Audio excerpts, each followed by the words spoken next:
오늘 하나님의 말씀은 요한복음 17장 말씀입니다.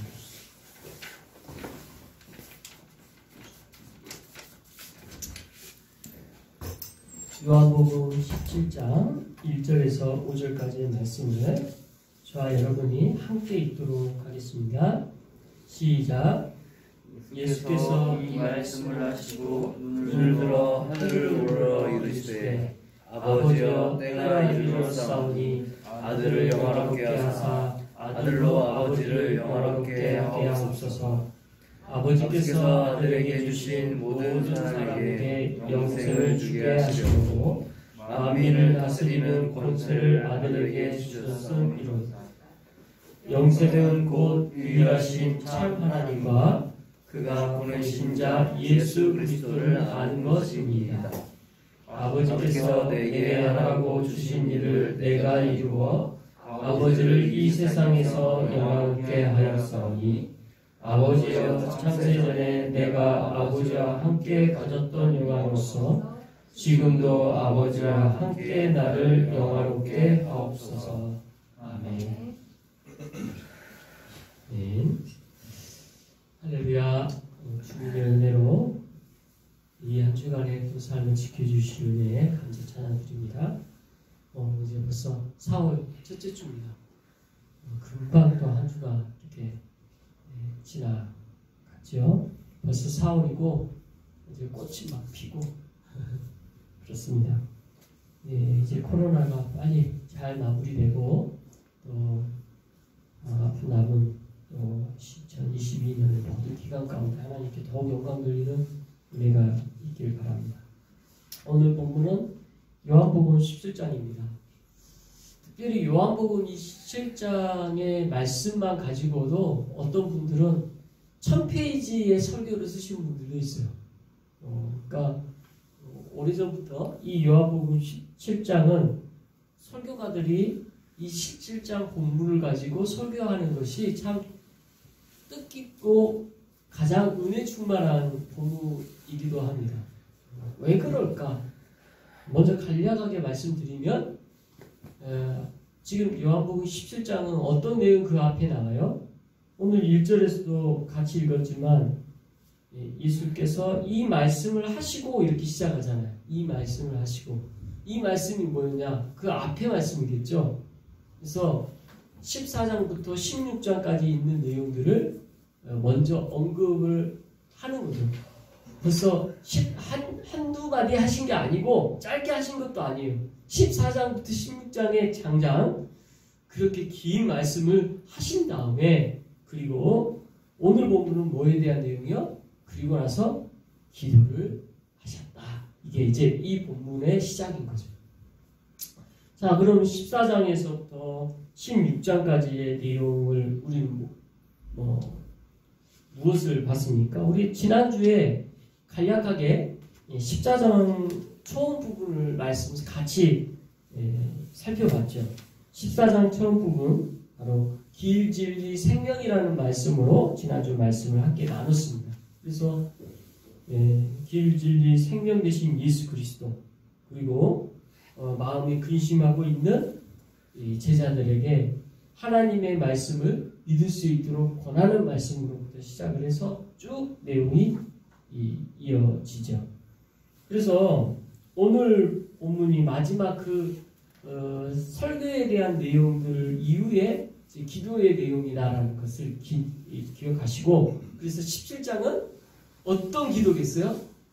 마지막 예수님께서 이 땅 가운데 계실 때 성부 하나님께 기도하는 내용이고 그 기도의 내용은 어떻게 보면 유언과 같기도 하고 어떻게 보면 가장 필요한 기도를 하시는 것 같기도 하고 어떻게 보면 우리에게 전 인류에게 또 믿는 자들에게 하나님께서 하시고자 하는 가장 핵심적인 기도의 내용이 포함되어져 있다는 것을 알 수 있죠. 그러니까 그런 차원에서 오늘 17장에 대한 본문을 많은 설교가들은 굉장히 깊은 의미심장한 그 말씀의 의미를 알기 때문에 힘줘서 설교하게 되는 본문 중에 하나라는 거죠.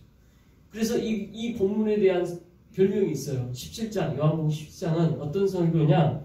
예수님이 대제사장적 기도다 제가 오늘 그 설교 제목도 그렇게 줬죠. 예수님의 대제사장적 기도. 대제사장이 무엇입니까? 대제사장은 어떤 역할을 하죠? 우리가 앞에서 레위기서 말씀을 볼 때 레위기서에 나오잖아요. 대제사장 역할. 그래서 대속죄일이 딱 떠오르죠. 대속죄일이 대제사장에게 1년에 한 번 들어가는 날이고 그때 이스라엘 백성들 누군가에게 죄가 있을 때 대신 죽게 되는 살아났을 때는 그 모든 죄가 용서받았다라는 그 기쁨의 감격의 축제가 되고 대제사장이 죽었을 때는 그 대신 죽은 것에 대한 그 깊은 슬픔과 거기에 대하여 하나님께서 대신 우리의 죄를 사해 준 것에 대한 감사 그게 함께 있었던 게 대속죄일이었죠. 대제사장적 기도라는 것은 그건 어떤 의미가 있어요? 바로 우리 모두를 대표해서 하나님 앞에 서서 우리의 죄를 대신해서 죽으실 것들을 알고 그 죽으심에 대한 것을 대표해서 기도하는 내용이겠죠. 그러니까 벌써 이 제목에서부터 무슨 내용이 나올지 상징적으로 다 알게 해주는 거죠. 자, 그러면 무슨 기도를 했는지 우리가 한번 한 절 한 절 살펴보도록 하겠습니다. 자, 1절 같이 다시 한번 읽어보죠. 시작. 예수께서 이 말씀하시고 눈을 들어 하늘을 우러러보시되 아버지여 때가 이르렀사오니 이 아들을 영화롭게 하사 아들로 아버지를 영화롭게 하게 하옵소서. 자, 여기서 앞에 이 내용들 우리 13장 내용도 전에 말씀 나눴죠. 13장 내용의 핵심이 뭐였어요? 세족식이었잖아요. 세족식. 그 세족식에서 배경이 뭐였어요? 예수님이 제자들의 발을 씻겼는데 본래 이 세족식 그때 성만찬이 같이 있었는데 요한복음은 성만찬은 축소하고 세족식 중심으로 다루는 성경이죠. 그래서 서로 사랑하라는 명령을 주셨고 내가 너희를 사랑한 같이 너희도 서로 사랑하라는 하신 말씀 주시고 거기에 가룟 유다가 같이 있었는데 파실 거에 대한 이야기를 먼저 다 아시고 가룟 유다에 끊임없이 이야기한 내용들 그리고 그 다음에 이제 14장이 이어지잖아요. 그래서 14장에 이제 가룟 유다가 나간 다음에 바로 설교를 하신 내용들이 14장부터 쭉 나오죠. 그리고 그때 길, 진리, 생명 우리가 지난주 말씀 나눴죠. 그리고 그 다음에 14장 후반부에는 보혜사 성령을 보내실 것에 대한 말씀이 있고 이어서 예수님의 죽음과 또 부활, 승천에 대한 내용들 그 내용과 그리고 나서 예수님께서 그걸 통해서 세상에 대하여 구원의 역사와 선포 그런 내용들이 쭉 이어지죠. 그 내용이 이어지고 이제 17장인 거예요. 그래서 그 설교에 대한 내용 이 말씀 하시고 눈을 들어 하늘을 이루시되 이제 기도하는 내용이 여기서부터 이제 하나님 성부 하나님께 기도하는 내용이 이제 시작되는 거죠. 뭐라고 시작합니까? 아버지여 이렇게 기도가 시작돼요. 이 아버지여라고 기도를 시작할 때 우리가 떠오르는 건 뭐냐면 주기도문이 생각이 나요. 네. 주기도문께서 예수님께 우리가 어떻게 기도드리는 것에 대해서 물었을 때 예수님이 너희는 이렇게 기도하라 마태복음에서 가르쳐 주잖아요. 하늘에 계신 우리 뭐라고 나와요? 아버지요. 그래서 예수님도 아버지라고 부르는 성부 그런데 그 성부에 대해서 우리가 어떻게 기도해요? 하늘에 계신 우리 아버지 똑같이 성부라고 우리도 기도하게끔 가르쳐 주세요. 그렇게 아버지요 라고 부르고 계신다는 거죠. 성부에 대해서. 자, 그 다음에 때가 이르렀사오니 이 말씀이 굉장히 우리 충격적이고 기록이 되는 내용이에요. 때가 이르렀사오니 여기서 때가 이르렀사오니 라는 말 때 저는요 성경에서 나오는 때라는 말이 굉장히 눈에 항상 보였거든요. 때 성경에서 때라는 말 굉장히 많이 나와요. 여기서 때가 뭐냐 여기서 무슨 때겠어요? 때가 이르렀사오니 무슨 때가 이르렀다는 거예요?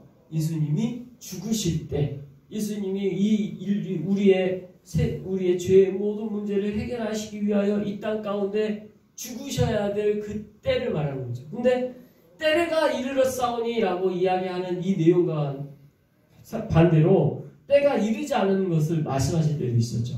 네. 이 때가 아닌 지금 오늘 본문이 아닌 앞에서가 예수님이 핍박받거나 어떤 어려운 일들이 있거나 또 할 때 나는 아직 때가 이르지 않았다. 대표적으로 때가 이르지 않았다라는 그런 말씀들이 여러 군데 나타납니다.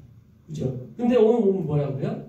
때가 이르렀사. 드디어 예수님께서 이제 바로 이후에 이제 예수님이 십자가에 죽으시기 위해서 끌려가는 내용이 나오기 때문에 바로 때가 이르렀다고 표현하는 거예요. 때가 이르렀다.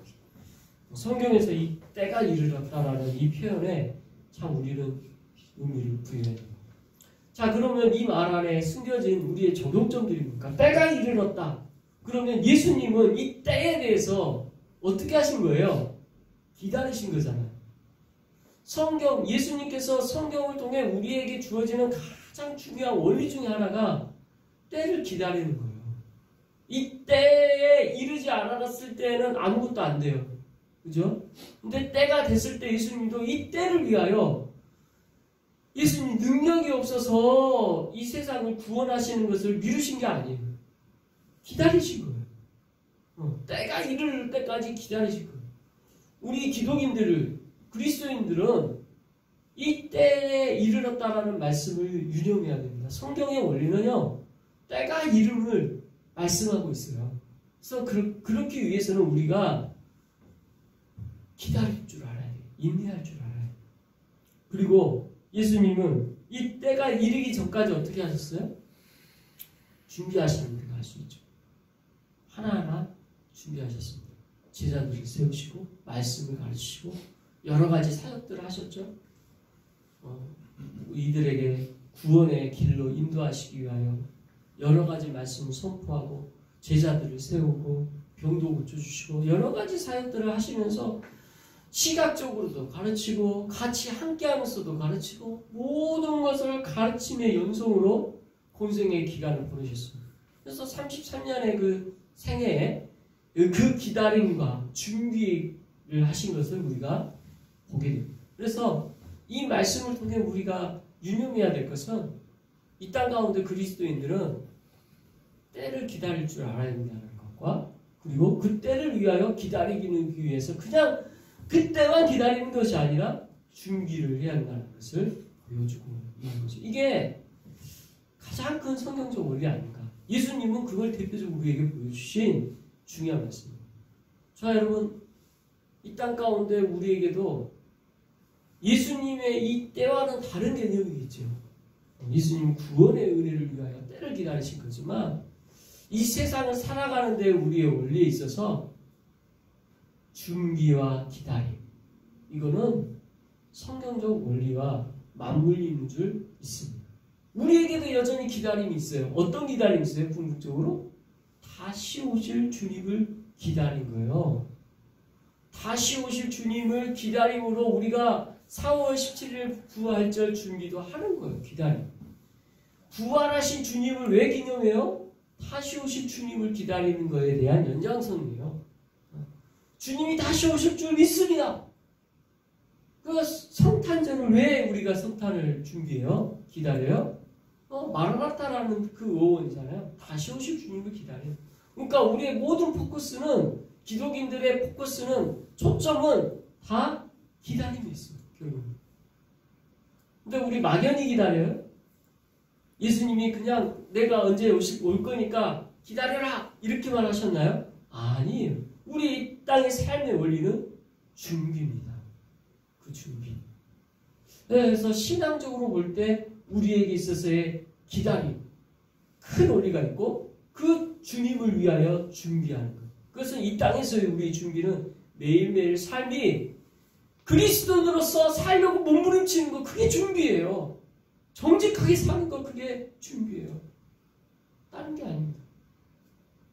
세상의 원리와 뜻대로 우리가 다 살 수 있고 마음대로 할 수 있지만 준비와 기다림, 이 원리 때문에 이 세상의 원리와 한 발 뒤떨어지게 느껴진다 할지라도 어떤 사람은 착하게 살려고 노력하고 어떤 사람은 하나님의 뜻대로 살려고 손해보면서 살려고 노력하는 거예요.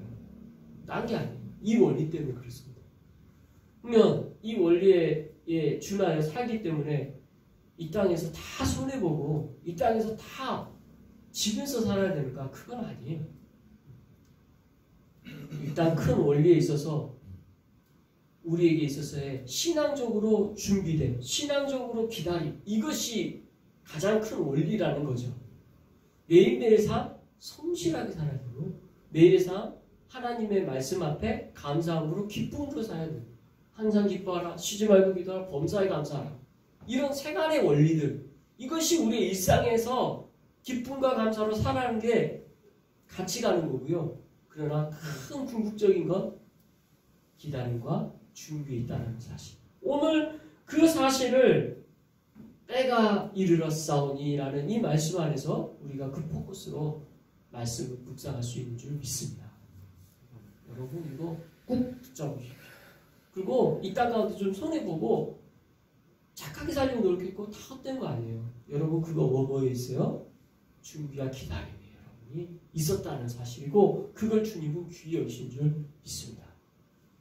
그런데 거기서 끝나지 않죠. 예수님께서 그 다음 말씀 바로 이어서 하시는 게 뭐예요? 아들을 영화롭게 하사 아들로 아버지를 영화롭게 하게 하옵소서. 이 말씀이 이어지죠. 이게 뭐예요?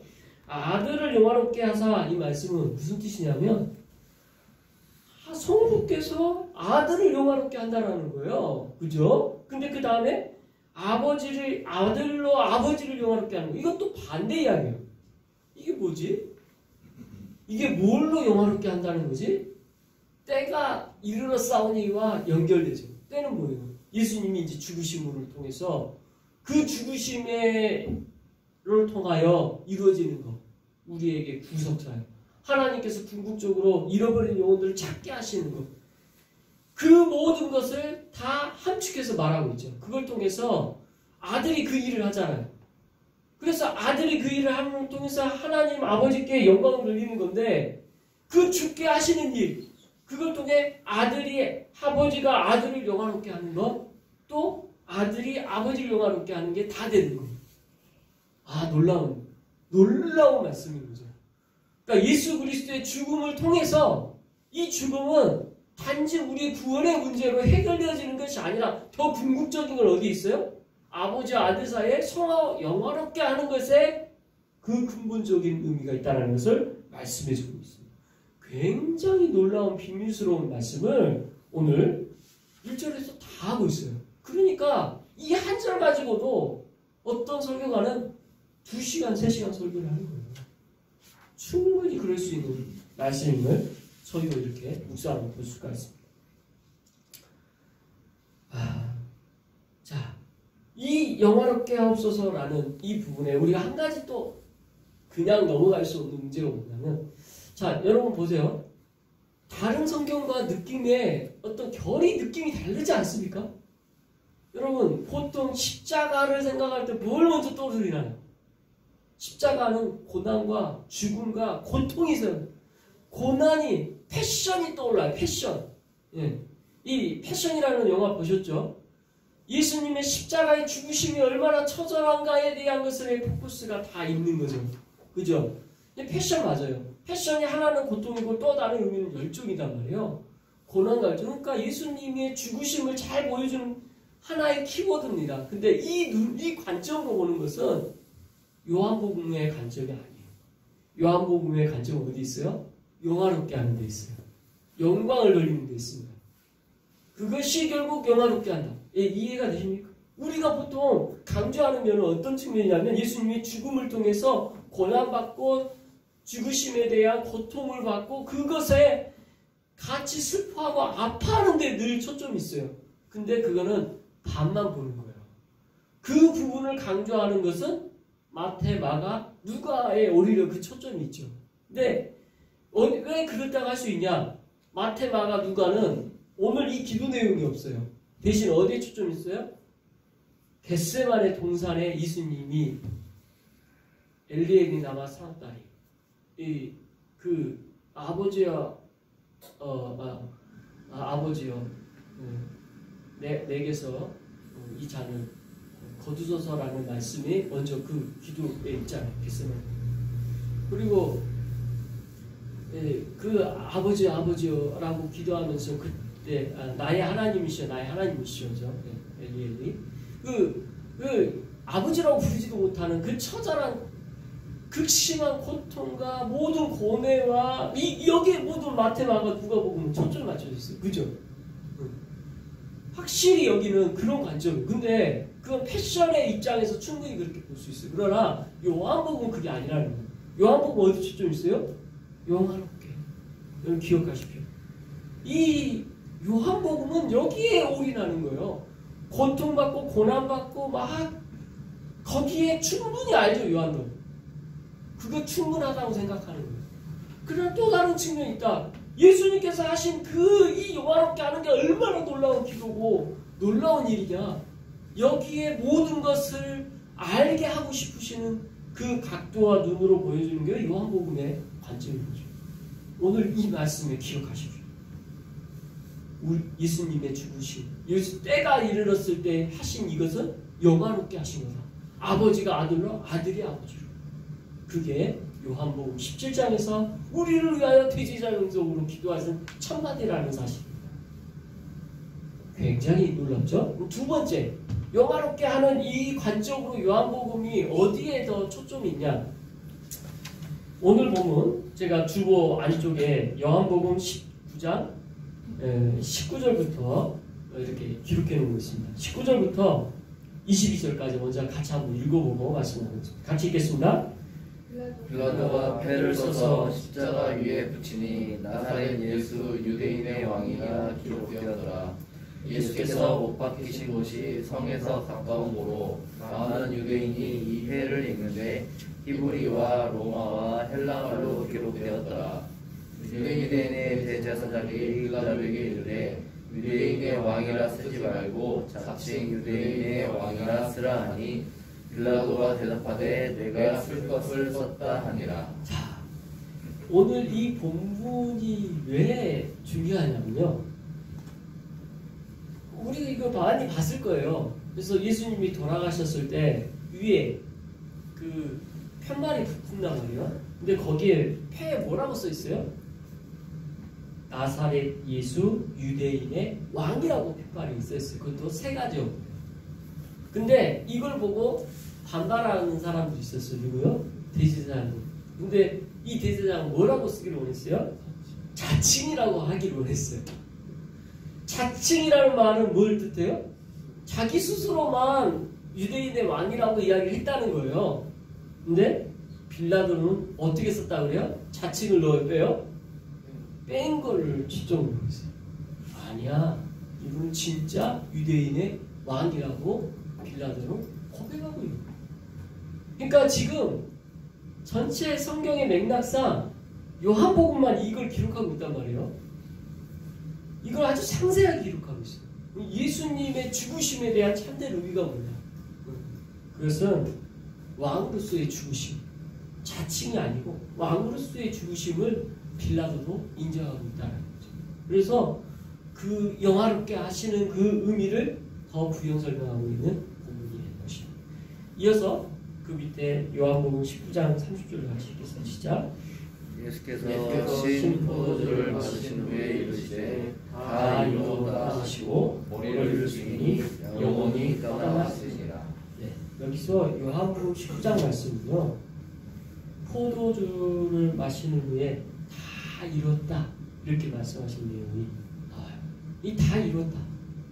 구원의 이 모든 사역 때가 이르러서 그 때에 의해 해야 될 모든 역할 완성, 성취를 보여주는 대표적인 말씀이에요. 그래서 영화롭게 하셨다라는 이 영화롭게 하는 이 모든 것을 이루심에 대한 뜻이 되는 거죠. 딱 연결되는 거죠. 이게 요한복음의 대표적인 말씀의 특징입니다. 그래서 요한복음은 다른 성경과 관점이 달라요 라고 우리가 배우잖아요. 세계는 공관복음 같은 관점이 있어요. 근데 요한복음은 달라요. 왜 달라요? 바로 이런 부분 때문에 다르다고 우리가 말씀드렸어요. 예수님의 죽음에 대한 해석이 달라요. 단지 패션으로 보지 않고 예수님의 영화롭게 하심에 따라 그 아버지와 아들과 영화롭게 하는 그게 오늘 1절에 나오는 내용의 핵심입니다. 이어서 2절 같이 읽겠습니다. 시작. 아버지께서 아들에게 주신 모든 사람에게 영생을 주게 하시려고 만민을 다스리는 권세를 아들에게 주셨음이로소이다. 자, 여기서 이제 더 부연 설명을 하죠. 영화롭게 하는 것에 대한 부연 설명이죠. 아버지께서 아들에게 주신 모든 사람에게 영생을 주게 하시기 위함이다. 그러니까 아버지께서 아들에게 주신 모든 사람이에요. 그러니까 여기서 모든 사람만 떼놓고 보면 모든 전 인류처럼 느껴지는데 실은 잘 보면 아버지께서 아들에게 주신, 그래서 이걸 우리는 뭐라고 봐요? 선택된 사람들. 그래서 초선 피플, 선택되어진 사람들, 이렇게 표현하는 거죠. 선택되어진 사람들에게, 모든 사람인데 선택되어진 사람들. 여기서 모둠은 이런 의미죠. 인종의 차별이 없어요. 그리고 부귀의 차이가 없어요. 네. 또 권력의 차이가 없어요. 나이 많고 적음의 차이가 없어요. 모든 인류는 맞아요.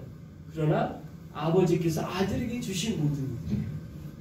그래서 선택되어진 사람들이라고 말할 수 있는 거죠. 만민을 다스리는 권세를 아들에게 주셨다. 이렇게 이제 말씀되어졌고, 자, 그러면 이제 영생이 뭐냐? 영생에 대한 설명이 이제 이어서 3절에 나옵니다. 같이 읽겠습니다. 영생은 곧 유일하신 참 하나님과 그가 보내신 자 예수 그리스도를 아는 것이니이다. 자, 여기서 원어 그대로 이 부분을 번역을 하면 영생은 곧 아는 것이다. 이 부분만 딱 떼서 그 부분이 먼저 나오거든요. 하오테데 에스틴해 아요니스조의 히네기누스코시 이 부분인데, 그리고 그들이 아는 것 이것이 영생이다. 이렇게 그대로 직역하면 이렇게 되거든요. 그러면 영생은 뭐예요? 아는 거라는 거예요. 결과적으로 우리나라 말하면 영생은 아는 거다. 아는 거라는 이 단어가 기네스코, 이 기노스코라는 이 단어가 굉장히 요한복음에 많이 나와요. 그리고 이 기노스코라는 단어에 대한 의미를 알 때 우리가 이 요한복음에 대한 이해가 더 깊어져요. 안다라는 게 어떤 의미냐? 여러분 저와 아는 관계입니까? 예, 아는 관계예요. 근데 우리나라 할 때 말로는 아는다라는 것은 너무 범주가 넓고 잘 몰라도 안다고 해. 근데 여기서의 안다는 의미는 잘 몰라도 아는 의미가 아니에요. 여기서 안다라는 것은 본질적이고 밀접한 암에 대한 표현인데, 우리가 앞에서 성령에 대한 표현 가운데 이런 표현이 있었어요. 전에는 모르나 이후에는 알 거다. 성령을 통해 이후에는 알게 돼요. 그러니까 이후에 아는 의미인 거죠. 그러니까 우리가 그냥 안다라는 그런 의미가 아니라 성령의 임재를 통하여 이해력이 달라져요. 일반적인 안의 깨달음이 아니라 성령의 도우심을 통해서 머리로만이 아니라 직접 모든 것을 체험하여 아는 것의 본질적인 의미가 되는 거예요. 그렇게 알게 됩니다. 여기서 영생은 아는 거예요. 어떻게 아는 거예요? 본질적으로 알게 돼요. 성령을 통해 하나님에 대해서 본질적으로. 여기 계신 여러분 매주 주일날 나오잖아요. 주일 예배를 드린다고 해서 예수님을 알아요? 우리가 안다고 했을 때 절대 예배를 드려서 아는 게 아니라는 걸 알아요. 단지 예배만 드려서 절대 알 수가 없어요. 왜요? 성령님이 역사하시지 않으면 성경을 아무리 읽어도 아는 게 아니에요. 아는 것이 아니야. 하나님의 말씀에 대한 제대로 된 이해가 있으려면 하나님의 역사, 성령을 통해 조명하심이 있어야 아는 거예요. 그걸 보여주고자 하는 표현인 거죠. 뭘 안다? 더 구체적으로 유일하신 참 하나님과 그를 보내신 자 예수 그리스도를 아는 거에 있다라는 거죠. 성령을 통해서 진짜 하나님이 무엇인지를 알고 그를 보내신 예수 그리스도에 대해서 아는 거라는 거예요. 여러분은 오늘 말씀을 통해 이 안에 대하여 아시기 바랍니다. 성령의 역사가 임하셔서 여러분의 마음에 빛의 조명을 비춰주셔서 하나님의 은혜가 그렇게 일어나시기 바랍니다. 그게 오늘 이 알에 대한 3절 말씀. 그러니까 한 절 한 절이 굉장히 심오하죠. 우리를 위하여 이 기도에 대한 내용이 엄청 우리가 하나하나 묵상해야 될 것들이 많습니다. 자, 4절 이어서 봅니다. 시작. 아버지께서 내게 하라고 주신 일을 내가 이루어 아버지를 이 세상에서 영화롭게 하여서. 앞에서 부연 설명했던 걸 미리 다 설명했죠. 제가 아버지께서 내게 하라고 주신 일이고요, 구원 사역에 대한 일, 그것을 내가 이뤘어요.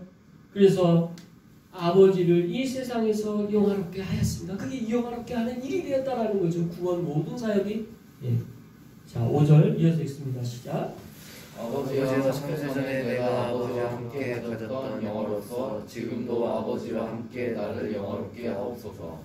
그래서 이제 앞에서 1절에 말했던 아버지를 영화롭게 하는 게 뭐에 대한 설명이 이 4절에 나왔다면 5절은 아버지께서 아들을 영화롭게 하는 게 뭔지 본래 가졌던 그 영광과 영화로움을 이제 함께 할 수 있는 영화로움이라는 표현으로 오늘 말씀이 마무리가 됩니다.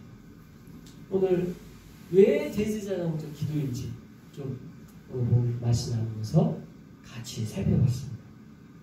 이 요한복음의 다른 성경과의 다른 관점, 하나님께 영광 돌리는 이 관점, 영화롭게 하는 것, 십자가의 죽음마저도 최고의 하나의 영화롭게 하시는 그 사역으로 모든 초점이 맞춰진 것을 보게 됩니다.